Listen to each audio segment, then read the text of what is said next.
Baik,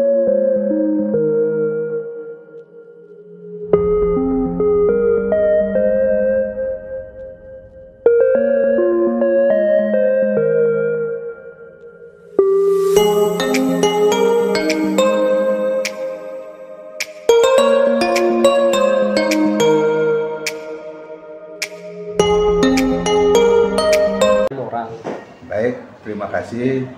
Yang ada di sekolah kami SMP 1, permasalahan itu kita bisa lihat secara langsung info dari guru, pegawai, dan siswa.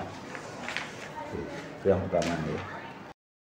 Untuk mengetahui bahwa itu adalah dilema etika, jadi saya akan menyediakan beberapa opsi keputusan atau solusi, dan ketika beberapa opsi itu semuanya benar lah, semua benar, berarti itu adalah dilema etika. Dan ini yang paling sulit sebenarnya bagi kita sebagai kepala sekolah. Sebenarnya ini yang sulit untuk diambil keputusannya. Kalau bujukan moral ya udah, ketika dicoba keputusan ini benar, kemudian dicoba yang lain salah, ya berarti itu adalah bujukan moral. Dan ketika bujukan moral itu ada, kasus yang berupa bujukan moral itu ada, berarti yang harus kita lakukan adalah memilih opsi yang memang sesuai dengan aturan.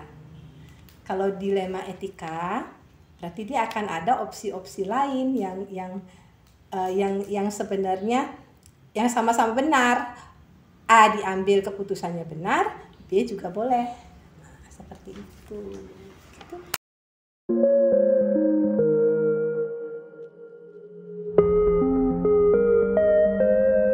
Kita harus tetap berpegangan pada aturan dan tata tertib yang berlaku di sekolah kita.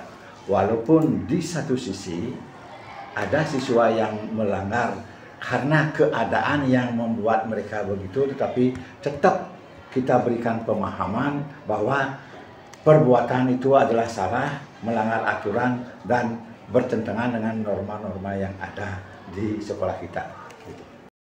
Mungkin di SMP 1 di sini sama aja, kasusnya itu memang lebih banyak dilema kan.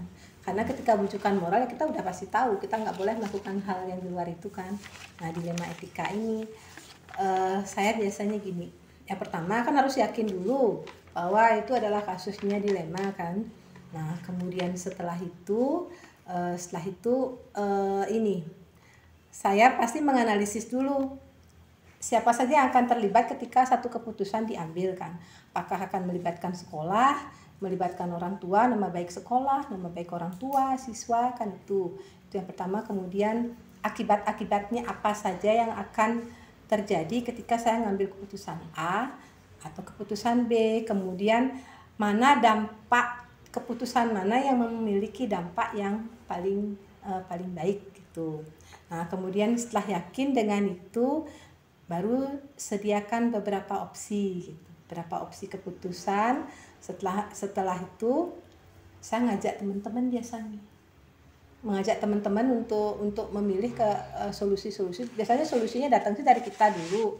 Saya punya 3 solusi untuk kasus ini, bagaimana teman-teman, mana kira-kira yang paling baik gitu. Nah, kemudian setelah dipilih satu solusi, kemudian baru kita laksanakan. Setelah dilaksanakan itu dikaji lagi.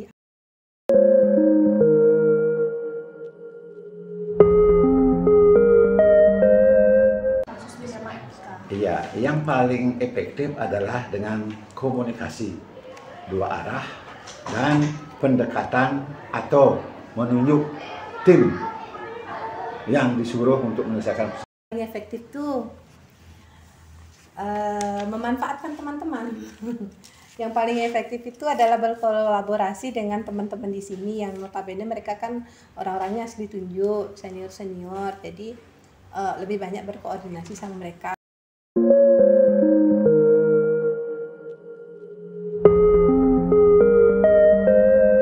Karena kita berbanyak, baik itu dari segi jumlah guru dan pegawai, jelas kita tidak satu bahasa, satu tindakan, sehingga ada yang beda pendapat.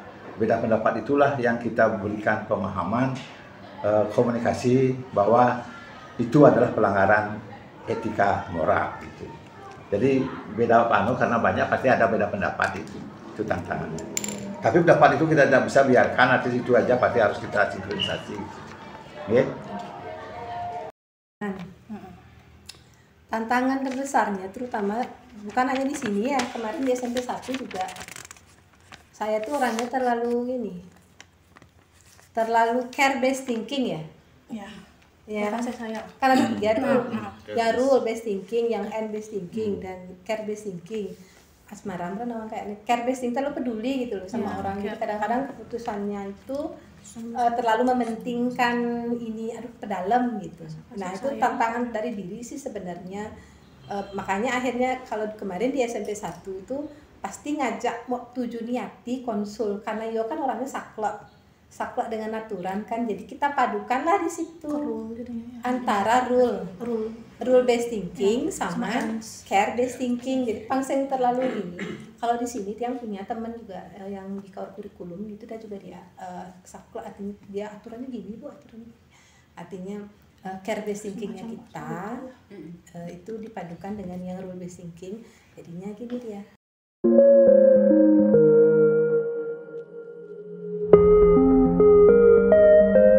Prosedurnya seperti apa?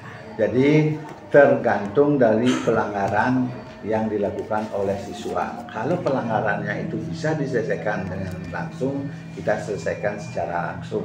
Kalau pelanggaran itu memerlukan pihak ketiga, dalam hal ini orang tua, kita jadwalkan sehingga kita panggil yang bersangkutan bertatap muka langsung, siswa, orang tua murid, guru BK, dan kepala sekolah terakhir kalau memang diperlukan. Kayak gitu. Ada kasus yang memang harus selesai saat itu juga, ada kasus yang tidak berani kita selesaikan sendiri, tergantung model kasusnya. Itu.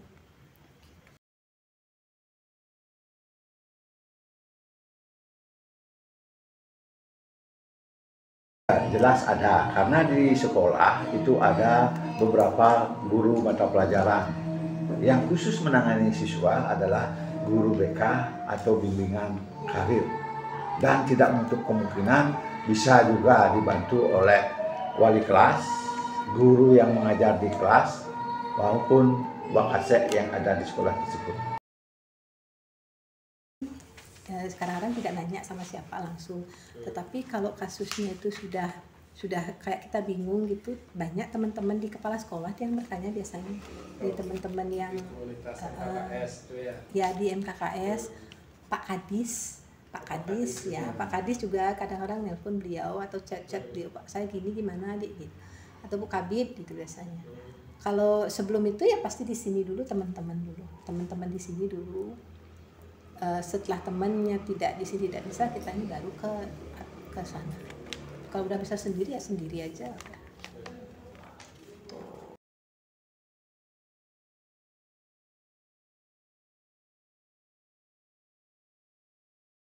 Berikan pembinaan komunikasi dan akhirnya anak tersebut bisa memahami kesalahannya dan mengubah mindsetnya, itulah suatu kebanggaan kita selaku seorang pendidik, sehingga nantinya anak tersebut bisa mengimbaskan.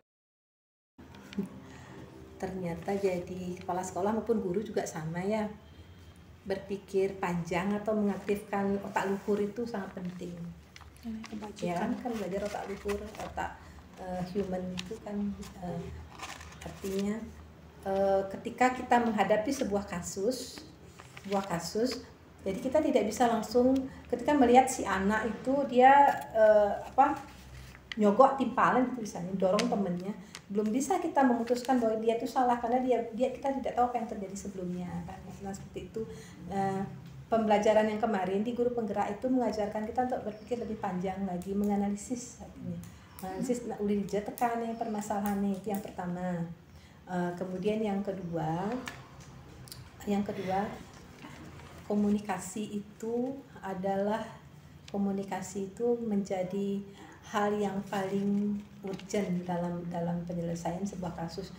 Ketika punya permasalahan, kepala sekolah punya permasalahan apapun itu, bidang keuangan, apapun itu ke program atau apa yang tidak berjalan, yang perlu dilakukan adalah komunikasi dengan sekolah. Itu aja.